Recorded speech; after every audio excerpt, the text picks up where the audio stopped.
I'm Carl Azus. Welcome to CNN Student News. This week, the victims of the Boston terror bombings are being honored in different ways. That's how we start off today's show.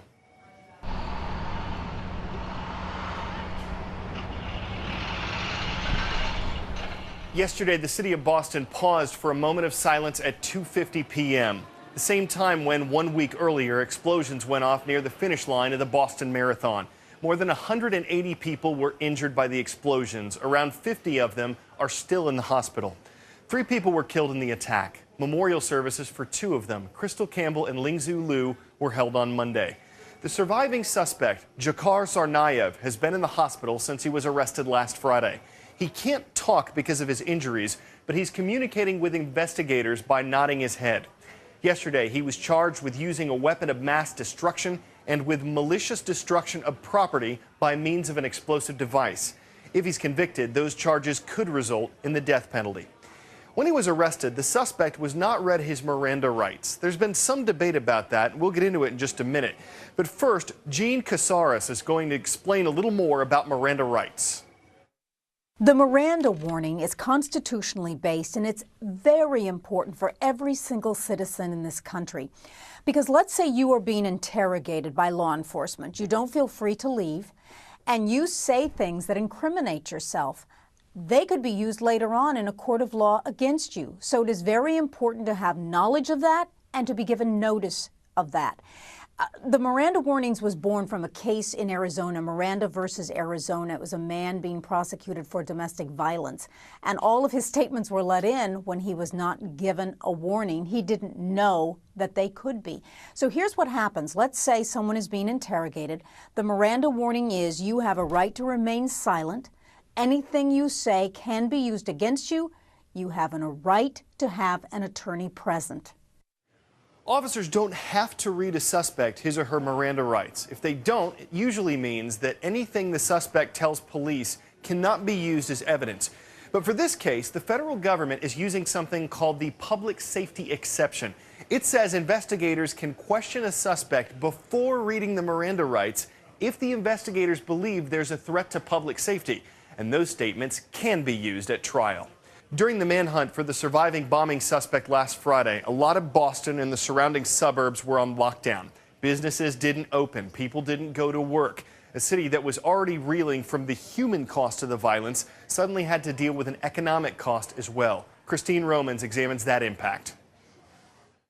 Economists say the losses from shutting Boston down for a day are big, but short term, and that many businesses and the broader Boston economy will be able to absorb and make up for those losses. James Diffley from IHS Global Research says it could be as much as a third or a quarter of Boston's daily business that was shut down on Friday. Boston is a big economy. That's a lot of money. The Boston metropolitan area produces $325 billion worth of goods and services every year. That's a little less than $1 billion a day. So think of that, a third to a quarter of that just gone from Friday. And of course, Boston is the 9th largest GDP in the country, so it is a big American city shut down. Everything stopped Friday. Businesses closed, public transit, known in Boston as the T, shut down. 16 of the area's 35 colleges had canceled classes, including Harvard, MIT, Boston University, Northeastern.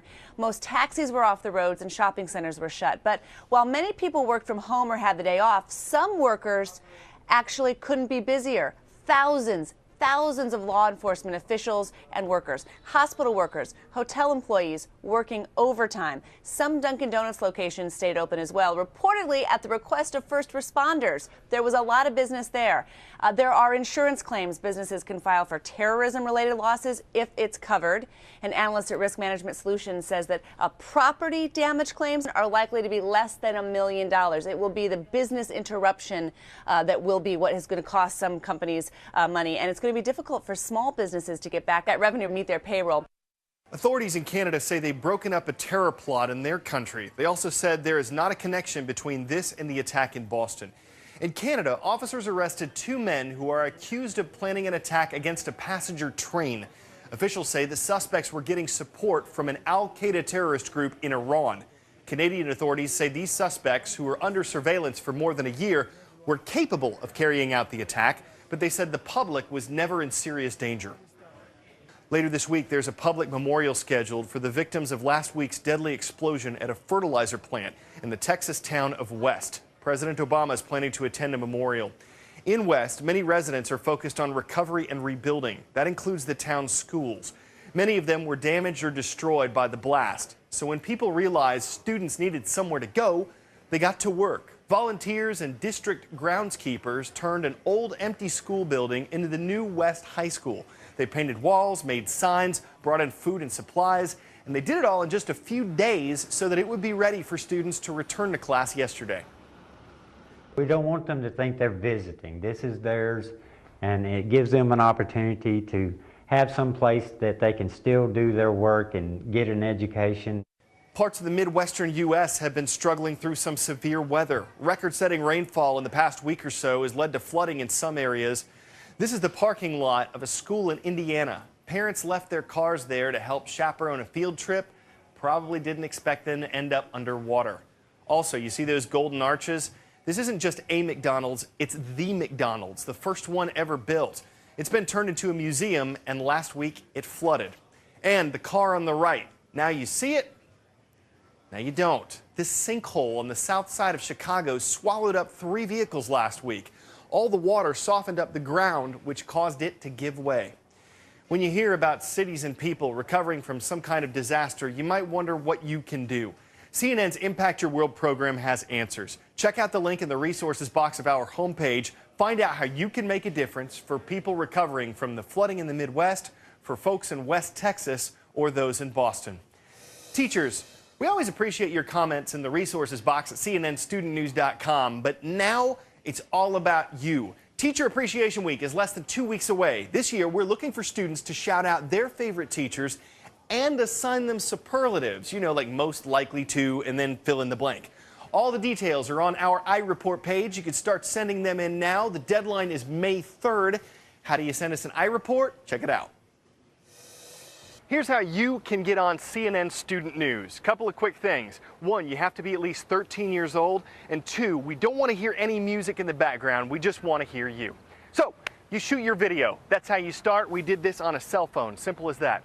Then go to ireport.com/CNN Student News. You fill out your info, you upload your video, and if it's chosen, you will hear from us in an email about the last step.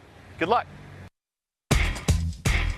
Today's shout out goes out to Mrs. Skaggs' AP English class at Valley View High School in Caldwell, Idaho. About how much of Earth is covered by water? You know what to do. Is it 33%, 50%, 70%, or 95%? You've got 3 seconds. Go.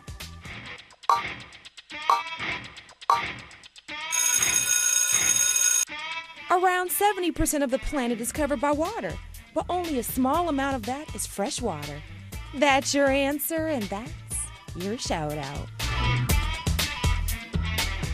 If you didn't get that one, you've got more chances now with our Earth Day quiz. We said only small amount of the Earth's water is fresh. What percentage do you think it is? 1%, 2.5%, 7.3%, or 15%? It ain't much. 2.5% of Earth's water is fresh, and most of that is locked up in polar ice. Next, how many gallons of water does the average American family use in a day? Is it 25 gallons, 50 gallons, 100 gallons, or 300 gallons? This one surprised all of us. The U.S. government says the average family uses 300 gallons of water every day. These questions came from a quiz that CNN.com put up on Earth Day yesterday. You can find the link to the rest of those questions in the resources box on our homepage. Pool, bowling, basketball, a lot of sports have great shots and great trick shots. 4, here comes Bubba. An upside-down clubber. It may look like a golf ball, but it skips like a stone. This isn't the Masters, but consider the mastery it takes to dribble a golf ball, set it up, and spike it. Take a victory lap, Mr. Watson. Even when he's not making green on the green, he's making golfers green with envy, shot after tricky trick shot.